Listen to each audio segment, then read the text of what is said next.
marka hore waa dhawahay radio Banaadir tan xigta anigoo socdaal ku socdo oo socdaalkii nabadda dhalinyarada anoo ku socda oo Garowe sii maray Qardho sii maray waxaan aaday magaalada Hargeysa si qurux badan la soo dhaweeyay habeennimaan galay galabihii oo dhama waa la sugaa laakiin may noqon oo gaarigii baa naga daahay waxaanu galnay habeen saqdi dhexe alxamdulillah ala kulli xaal habeenkii saqdi dhexe laftirkeeda waa la soo dhaweeyay maalmihii dambe waxaan wada qaadanay ani asxaabteeda iyo familkii aan martida u ahaaba inaan waqti fiican wada qaadano habeenada kamid ah habeenkii saddexaad ah ayaa waxaan u casho doonanay maqaayada Jumeera maqaayad kamid maqaayadaha Soomaaliland waxaan u doonanay casho anagoona u soconay anagoo wafdi ah cashada markaa dalbanay baa waxaan la keenay koob shaaxa oo ka samaysan calanka Soomaaliya ma sha Allah adin ya dalbaday miswani la keenay waxaan ugu soo dhaweeyay sida markii dambe la wada ogaaday wiilka kofashinaha sameeya baa nagu soo dhaweeyay liajli aniga dartay uu u sameeyay calanka Soomaaliya sidaas darteed aniga waaqirooda calankayga markaa arkana waan farxay dadna waxaan sameeyay kilib yaraan ka duubay kilibkana waa wax shaqadeeda ah mar walba inaan dadkayga aan la wadaaga jecelahay wax walba aniga igu cusub marka koobka shaax uu igu cusbaa horena uma arag koob shaax calan laga sameeyo marka sidii aan ugu farxay waana duubay horena waa kasoo boost gareeyay maxaa falcelina oo aragtay falcelino dhanka baraha bulshada waan arkay oo dadka commentiyada ka soo bixinaayo waxba uma arag oo waxaan u qaatay waxyaabii hore dadku iskaga hadli jireen kidib waxa dhacday in habeenada kamid ah annagoo haddana mar kale marti noo yahay wiil kale oo asigana Muqdisho nooga yimid waa habeen kale ka duwan waa afar cisho kidib iyadoo sida aan ogaanay la igogoobayo lambaradii la raadina xaafadida la gogoobayo baa haddana waxaanu aadnay maqaaxidii shaaxa hore noogu sameysay maqaaxidii ma sha Allah si qurux badan haddana noola soo dhaweeyay habeenka si qurux badan haddana qaadanay waxaan lagu soo dhaweeyay heesihii Muqdisho lagu amaanayo ma sha Allah aad ugu mahad celinayna iyaduna kadibna waxa dhacday isla markii in ay timaado gabar kamid ah kuwa security albaabka jooga ay ugu tiri soo bax banaanka lagaga yeeraya sidii aan ku raacay marka ku raacana waxa dhacday in dhalinyaro albaabka taagan arko isla markaa waxaan is iri dhalinyarada waa dhalinyaro ku taageerta waqti la qaado sawir abu wax saasay ka rabaan inay gudaha ku yimaadaan way ka xishoodeen sidii aan ugu tagay waa salaam waa soo dhaweeyay waxay igala hadleen inay taageeraan fiidiyoyadeeda ay jecel yihiin fiidiyooyada waliba aan xayisiinaha sameeyay ay jecel yihiin waxaan is iri nimankan xayisiinay rabaan bal qandaraas la galo liishi amal isla markii haddana way isbedeleen waxay galeen marka kilibkii shaax hore waxaan ka ogaaday marka nimankan inay niman ciidamo yihiin markaan ogaaday waxay saaniya uga jawaabay sida saxdan uga jawaabay kadib waxay ugu yiraahdeen soo bax saldhiga wada aadayna astaan inay ciid yihiin ku muujinaysa ma jirto astaan inay ciid yihiin ima isa muujineen laakiin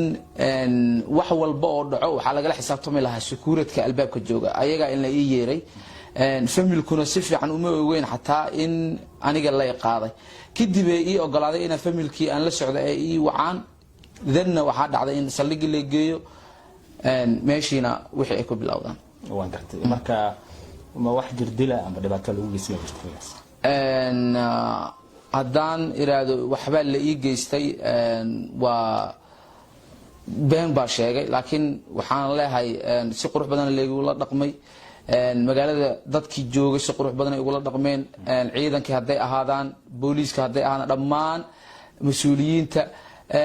waxa kaliya ee ka damqanayna waxa ahayd inaan meesha ku dhax isticmaalay calan aanan ahayn calankooda ee ayagu ay aaminsan yihiin taana waanu ka raali gelinay si qurux badan ay soo dhaweeyeen waxba la igama hadleen waan gartay marka maxaad dareentay adiga in calankaagii Soomaaliyeed adigoo haysta waliba shaax ku sawirina loo keeno haddana qaab aanan habboonay lagu la dhaqmo dareen ahaan maxaad dareentay adiga marka hore waa ku faraxsanaa inaan calankayga aan isku duubo kadib markay dhacday in Somaliland ay soo xirto laamaheeda amniga waxaan garawsaday in ayagoo ay ku saxan yihiin in ay soo xiraan laano waxaan jibiyay qayb kamida ayagoo ay ku wada heshiiyeen idanna waxaa dhacday in lay maxkamad lay saaro taana ayagoo kuma dhihi karo way ku qaldan yihiin anna ma dhihi karo waa ku qaldanaha labadeennaba waa istafa dhaafnay waa isreed dhaafnay marka kadibna laakiin gadaal dambe wax walba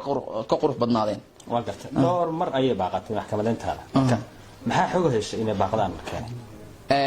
maxkamadeyntu inay baaqato waa wax sharciyo meesha u yaalo in qofkii la soo mudooyo baaritaano lagu sameeyo mudooyin loo soo siiyo qofkii baaraha waa wax ayagoo sharci u haystaan waxaa ka darnaan lahayd in aniga meel la iska xiro la iska keedaya ka xumaan lahayd sifa sharciya leegula dhaqmaayay oo mar walba maxkamad waa la geenayay waa kadib garsoori wixii la ii sameeyay ugu dambeyn waxaa dhacday inaan gurigeygii iyo hooyaday aan ku soo laabto ma jirtaa qof mas'uul ah oo Somaliland oo la kulantay markii horta dadkii ugu waaweynaa ee garab ka geystay in aniga la soo daayo waxaa ugu weynaa adeerkay oo sida aad ogtihiinba dartii lagu soo daayay adeer Axmed Dheere Duuliye Axmed Dheere iyo saaxiibkii Duuliye Yaasiin iyo saaxiibkiisa kale Duuliye Taaliil ayaga dartoo lagu soo daayay dad mas'uuliyiin waa la kulmay oo shalay ugu dambeysaan la fariistay oo ugu horeeyo taliyaha ciidanka booliiska Somaliland aan la fariistay si qurux badan oo ii soo dhaweeyay si qurux badan oo uga damqaday waana layga garnaqay anigana raali gelina ka bixiyay waan gartay waxaa jira shacab Somaliland ku sugan gaar ahaan Hargeysa oo si weyn kaga dhiidiyay xiritaankaaga markaan ka soo tagnay qaybtan koonfurta dhinaca Somaliland dadkii ku dhiidiyay soo deyntaada waxaa qayb ka ahayd in gabar ay cusubtay oo Hargeysa joogta in xorriyadda dib u hesho qoyska dib u la midowdo marka dadka shacabka ee Hargeysa ku sugnaa maxaad la wadaagi lahayd dareen ahaan horta dadka reer Somaliland hadday dad nasab aysan ahaan lahayn aniga maanta waxaa hubaal ah inaan ku dhex dhiman lahaa xabsiga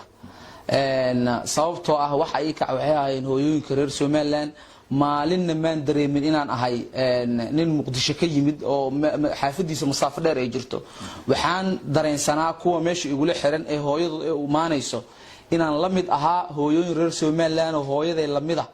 inay iimaanayeen mar walba dareen ila qaadanayeen mar walba ku dadaalayeen sidii la soo deyn lahaa laakiin alxamdulillah ugu dambeynna miraheeduna waa maalinay reer Somaliland kaliya ma ahan reer Hargeysa oo kaliya Somaliland oo dhamaan goboladeeda laga iimaanayay ha ahaato gobolada hadda aan xusi karo meelaha aan hadda aan xusi karo waxaa kamid ah Burco iyo Berbero iyo Gabiley iyo Boorame meelo badan loo iga yimid jirtay oo dhalinyaro iga yimaadeen ha ahaato cunaha ay keenaan qudrawaad ha ay keenaan cabitaanaha ay keenaan macmacaan ha ay wax alla wax rabaan ha ay keenaan waxay igu iimaanayeen dad dareen inay